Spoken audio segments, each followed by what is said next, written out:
उनकी शादी को 5 साल हो गए थे, फिर भी उनके कोई संतान नहीं थी। एक दिन मंगला और रामनाथ शाम ढलने पर खेतों से काम करके घर लौट रहे थे।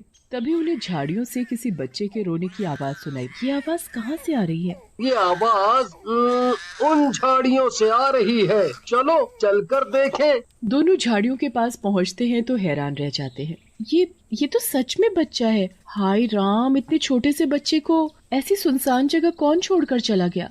वो तो ठीक है मंगला, पर उस बच्चे को ध्यान से देखो।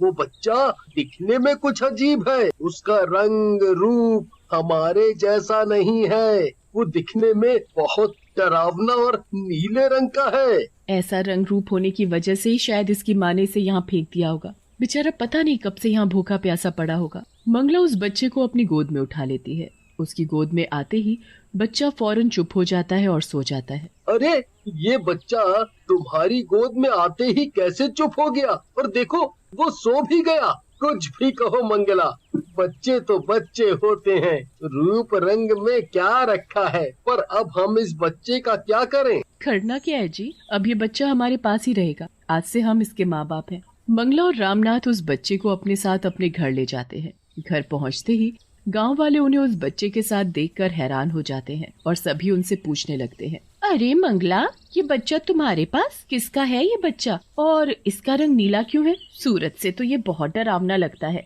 किसका बच्चा उठा लाई तुम? तुम्हारे बच्चे नहीं है तो क्या तुम किसी का भी बच्चा उठा लाओगी? क्या ये तुम्हारे किसी रिश्तेदार का बच्चा है? मंगला गाँव वालों को उस बच्चे के बारे में सब बता देती है। ये तुमने क्या किया? इस बच्चे को तुम गांव में क्यों उठा लाए? उठाने से पहले ये तो देख लेते ये बच्चा कितना अजीब है। अरे, मुझे तो लगता है ये बच्चा किसी शैतान का बच्चा है। बस करो तुम सब, ये कोई शैतान का बच्चा नहीं है। शायद इसने ऐसे ही जन्म लिया हो। ये बच्चा वहाँ पड़ा हुआ रो रहा था। मुझसे इसका रोना देखा नहीं गया, इसलिए इसे उठा लिया। मैं आपके सामने हाथ जोड़ती हूँ, जाइए यहाँ से। सभी गाँव वाले वहाँ से चले जाते हैं। उनके जाते ही बच्चा जोर जोर से रोने लगता है। शायद इसे भूख लगी है, मैं अभी इसके लिए दूध लेकर आती हूँ। मंगला कटोरी में दूध ले आती है और उसे चम्मच से दूध पिलाने लगती है। वो बच्चा जल्दी जल्दी सारा दूध पी जाता है। मंगला और दूध लाती है, वो बच्चा उसे भी पी जाता है। हे भगवान, ये तो सारा दूध पी गया। इतना सा बच्चा इतना सारा दूध कैसे पी सकता है? इसके तो अभी दांत भी नहीं निकले, नहीं तो कुछ खिला देती। बेचारा पता नहीं कितने दिन से भूखा पड़ा था वहाँ। रात का वक्त था, पूरा गांव सोया हुआ था। मंगला भी अपने मुन्ना के साथ आराम से फर्श पर सो रही थी। तभी आधी रात के समय मुन्ना की आंखें खुल जाती है। उसकी आंखें उस समय खून जैसी लाल लाल थी और तभी मुंह से 2 नुकीले दांत भी निकल आते हैं। मुन्ना घुटनों के बल चलते हुए घर से बाहर चला जाता है और रघुवीर के घर में घुस जाता है। रघुवीर सोया हुआ था। बच्चा उसके नजदीक जाता है और उसे पैर में काट खाता है। बच्चे के काटते ही रघुवीर तड़प तड़प कर मर जाता है। मुन्ना चुपचाप आकर मंगला के पास सो जाता है। सुबह रघुवीर के घर से मंगला को किसी के रोने की आवाज सुनाई पड़ती है। ये सुबह सुबह कौन रो रहा है जी? ये रोने की आवाज रघुवीर के घर से आ रही है और ये उसकी पत्नी के रोने की आवाज है। गांव वाले बता रहे थे कि कल रात रघुवीर को किसी ने मार दिया है। उसका पूरा शरीर नीला पड़ा है। हाय राम, बेचारी जमुना, छोटे छोटे बच्चे हैं बेचारी के। बिना पति के कैसे अकेले जीवन बिताएगी? अब वो हमारे पड़ोसी हैं, हमें भी वहाँ जाना चाहिए। अब मैं मुन्ना के पास रुकती हूँ, आप जाइए वहाँ। रामनाथ जमुना के घर पहुँचता है तो देखता है वहाँ रघुवीर नीचे पड़ा हुआ है और उसका पूरा शरीर नीला था। उसके मुंह से झाग भी निकल रहा था। ये आपको क्या हो गया? मुझे और बच्चों को छोड़कर आप ऐसे नहीं जा सकते। वापस आ जाइए, मैं आपके बिना कैसे रहूंगी? चुप हो जा जमुना, अपने आप को संभाल। तेरे छोटे छोटे बच्चे हैं, उन्हें अब तुझे ही देखना है।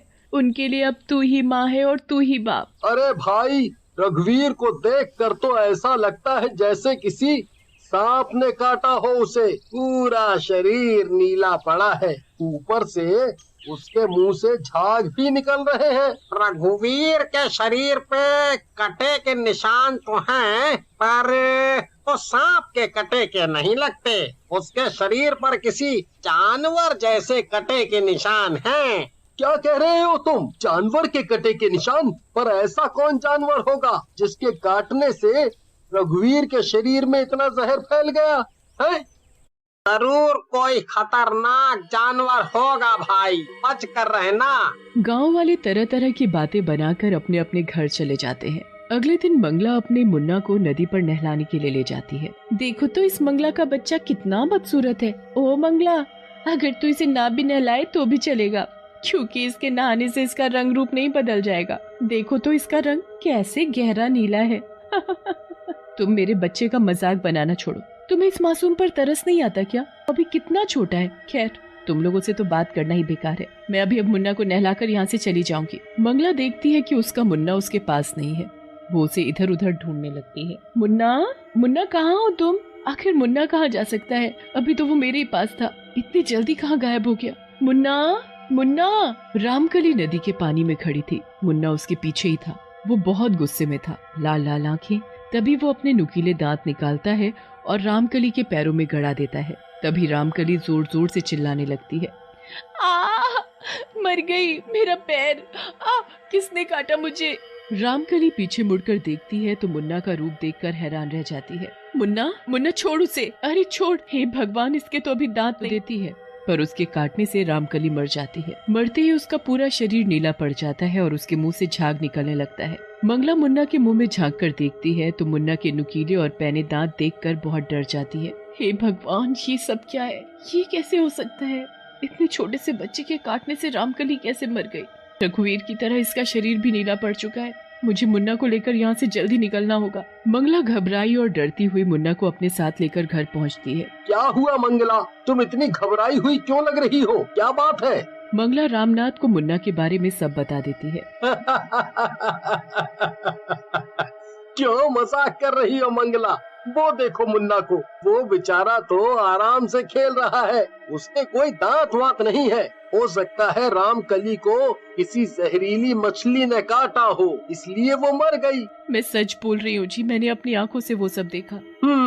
ये सच है तो मुन्ना सभी के लिए खतरा है, हमारे लिए भी। हमें अभी इसे जंगल में छोड़कर आना होगा। गांव वाले हमें इस गांव से निकाले, इससे पहले हमें मुन्ना को जंगल में छोड़कर आना होगा। हाँ। रामनाथ और मंगला बहुत डर जाते हैं और मुन्ना को अपनी गोद में उठाकर जंगल ले जाते हैं। जंगल में उस बच्चे को छोड़कर जैसे ही वो जाते हैं, मुन्ना उन्हें जाने नहीं देता। वो जोर जोर से रोने लगता है। मुन्ना, मुन्ना मुझे छोड़ दे, जाने दे। मैं तुम्हें अपने साथ नहीं ले जा सकती। तुम्हारे लिए मैं किसी भी गांव वाले को खतरे में नहीं डाल सकती। अगर तुम ऐसे ही लोगों को मारने लगे तो एक ना एक दिन सभी को तुम्हारे बारे में पता चल ही जाएगा। तभी मुन्ना को बहुत गुस्सा आता है।